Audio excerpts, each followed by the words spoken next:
Yeah, now you should. Yes, yes. Now I can be.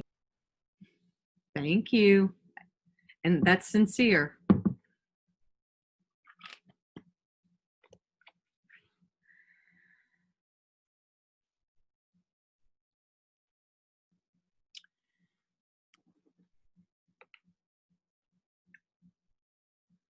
Okay.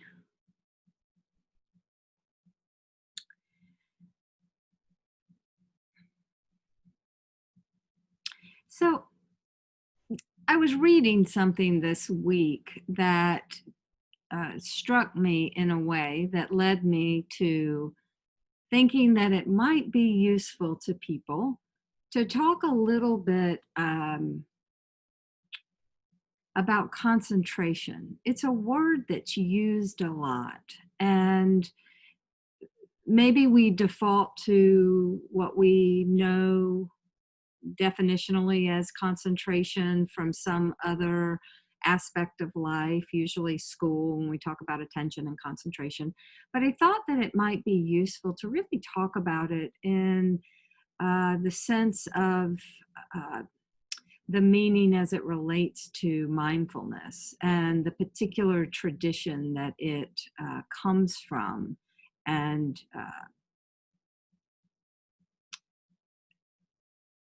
ways that it can be useful to us in practice. So, certainly, we know mindfulness is a very powerful tool and a powerful um, way to be.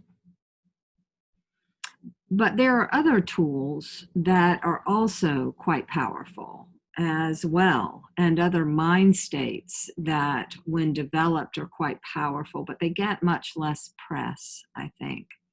And one of these is definitely concentration.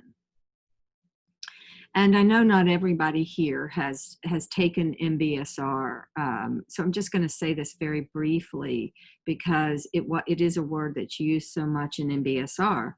But for those of you that have taken MBSR, you might remember that we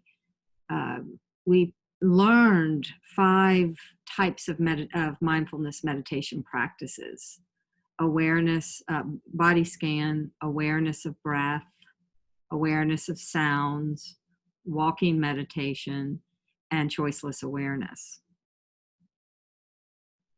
And sometimes it seemed as if when we were focusing just on one object of awareness, that seemed to be a concentration practice. But when we got to choiceless awareness, that was less of a concentration practice. And I think when people come away with that understanding, that's a little bit of a misunderstanding. And so part of what I want to do tonight is correct our understanding if that has landed that way for you. But I want to read you a quote from Guy Armstrong. Guy is a meditation teacher and a scholar, and he says this: "One way we can think about concentration is as the development of an attention that has become so unified that the totality of the mind is interested and engaged with the present experience." Interested and engaged. Attention can be so complete that there is no room for stray thoughts, projections, or even unconscious views to influence our perceptions. So, this unification of the mind, this collectedness of the mind, comes about with 2 particular practices, and those are investigation and the development of calmness. So that's what I want to talk about. I want to talk about investigation and I want to talk about calmness. But let me say just a few other things first. So if concentration or unification of the mind refers to a mind that's been brought together, we're talking about a mind that is composed. And Guy Armstrong goes on to state that concentration or collectedness restores a power to the mind that we give away when we incessantly pursue the distractions of the past and of the future. So I think that's a really beautiful and really wise statement. It restores a power to the mind that we give away when we incessantly pursue the distractions of past and future. I think contemporary neuroscience has something to say about this too. You know, Dan Siegel, who some of you may be familiar with, he's a neuropsychiatrist, and he talks about the integrated brain, and he uses the metaphor of the integrated brain as a melodious symphony. So when the mind is collected, the brain is integrated. And when the brain is integrated, the many differentiated parts, which there are so many we don't even know yet, are working together to create this harmonious and stronger experience. And we often talk about integration in two ways. We talk about vertical integration and horizontal integration. Some of you may be my peers and remember when we used to talk about, like, are people that are left-brained or people that are right-brained, smarter or more creative? And, that's sort of a dead argument now. What neuroscientists more talk about is how horizontally integrated is the brain, meaning how well is information passing back and forth between the left and right hemisphere, so that there is that symphony. And then we also talk about, and we talk about this a lot in trauma treatment, vertical integration. When we move into fight or flight, when we become sympathetically dominant, we have what's called vertical disintegration, where the frontal cortex, the part of our brain that is so useful for our rational, thoughtful thinking, goes offline. And these subcortical structures take over, thank God, or we wouldn't survive if we were truly in danger because this part of the brain is too slow. But when we're at our best and our most unified, we are in integration. So let's look at these two aspects of unification, investigation, and calmness in a little more depth. So first of all, investigation. I'm going to venture to say I'm not alone here, that most of us, if not all of us here, knows what it feels like to be distracted, to be doing one thing and our mind to be somewhere else. Maybe it's happening for you right now. Maybe your mind's being pulled somewhere, something that happened today or something you're worried about in the future. Or even trying to do more than one thing at a time and feeling that feeling as if we're not doing any of it quite well enough. I love T.S. Eliot. In the Four Quartets, he has a great phrase. He says, distracted from distraction by distraction. Distracted from distraction by distraction. I think what he is referring here to is that we are all so distracted, we don't even know that we're distracted. We walk around not even knowing that we're not present.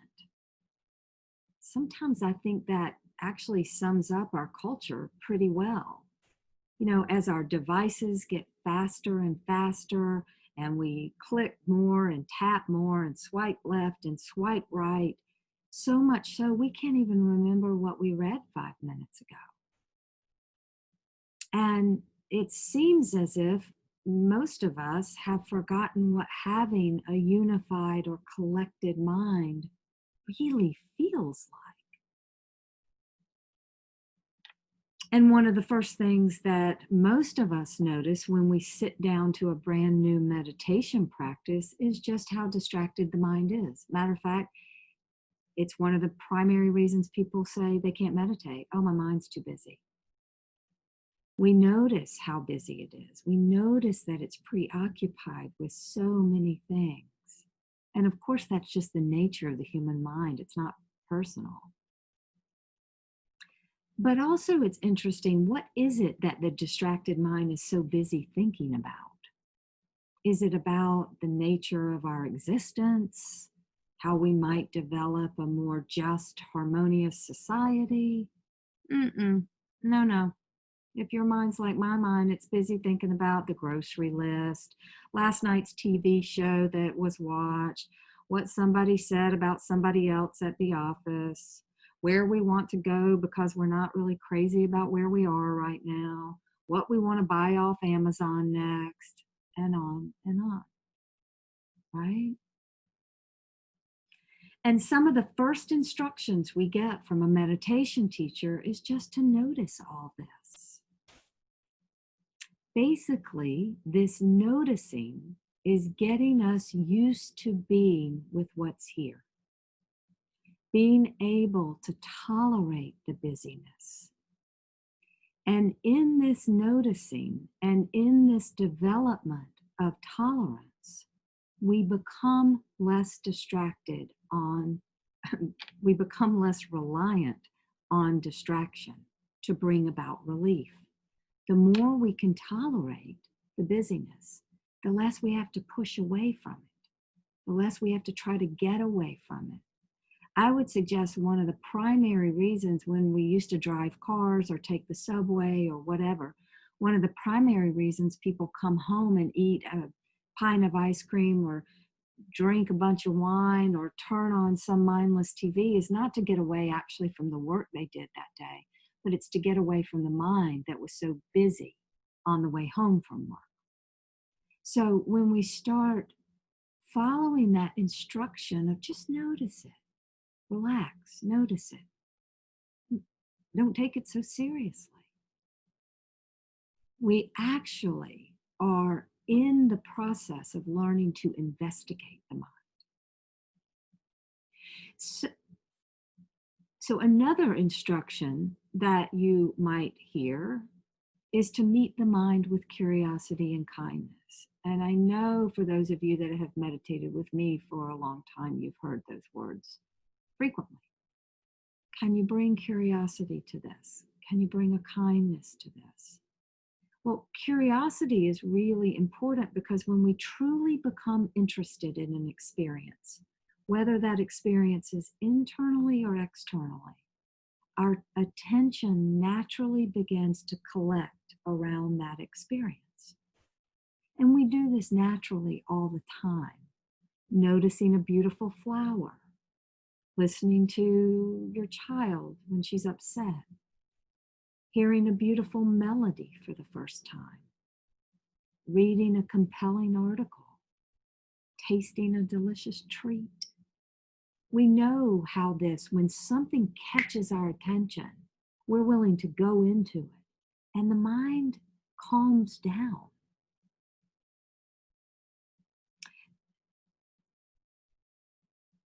So we can choose to develop this kind of attention deliberately, and that's what we've all been doing.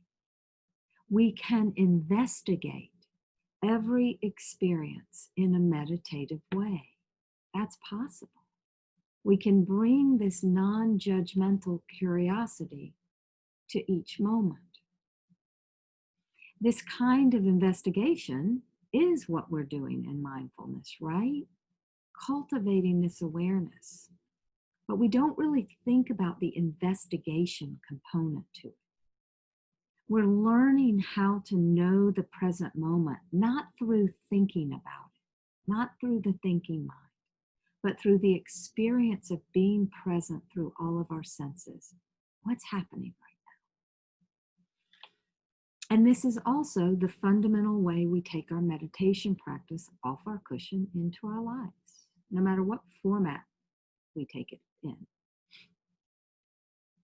Instead of judging the present moment or grasping at it or getting away from it, we start to turn toward it. We look at it and we investigate it. As we do this, our mind becomes more and more concentrated, more collected, more unified. There's only one problem with this, that with investigation, when interest lessens, distraction arises again and the mind fragments. And what was a collected, concentrated mind becomes this fragmented mind. And you may have noticed this before. I certainly have, as I began to half notice, sort of mildly notice, the mind becoming busy again, beginning to run in various directions, past thoughts coming back in, future plans. You can really experience it, I think, through taste. If you're really with like something that you're tasting and the mind begins to wander, when you bring your mind back to that object, to the food, you'll notice, oh wow, it's not as flavorful. That actually happens with everything, with whether it's something we're hearing, seeing, smelling, sensing through our body, whatever it is. So this is where developing a calmness comes in. As we continue to sit in meditation, there is something else that's happening besides our cultivation of this investigation, this curiosity, this mindful awareness that can last longer than a nanosecond. And that is that our nervous system is changing. Prior to meditation, many of us had very, very active, overloaded minds, and we may have even been addicted to doing. That belief that if I'm not busy, if I'm not actively engaged in something, anything really, anything is better than nothing, then I'm wasting my time. And many of us take this to an extreme. We can even bring this attitude to our meditation practice. I'm doing meditation. And in a way, it gives us an odd permission to engage in nothing. Well, because our mind actually thinks it's something. When this is how we live and relate to life, we often have a revved up nervous system. But as we begin to meditate, we dispute our predilection for doing. We disrupt it. And our nervous system begins to shift. We begin to strengthen this parasympathetic branch. And we begin to experience that sense of calmness. Sometimes it's maybe at first just a minute or so in our meditation. But when we can bring investigation to that sense of calmness, as well as the sense of busyness, we also begin to be able to delight in that sense of joy, which then also supports that calmness. And calmness becomes an actual mind state. As stillness develops, we begin to feel more composed, more poised, and more unflappable. So even as emotions and thoughts and sensations continue to arise, they don't rock us off center as much. The mind can stay actually unified even in the face of what used to send us running. The collected mind feels stable and secure. This unified mind brings a great sense of peace. It's a sense of peace, in my experience, that is far greater than the sense of peace that comes, say, from floating on the waves of the ocean. That was such a sense of peace. But that's dependent on the environment you're in. And this peace of mind we began to cultivate actually, regardless of what environment we're in. And the interest that is found in investigation comes much more naturally here as the mind calms down. So these begin to work harmoniously. And whether what's arising is pleasant or unpleasant, we discover the underlying mind that is at ease with itself. That's the gift of concentration. That's the gift of a concentrated mind. It's the mind that is at ease with itself.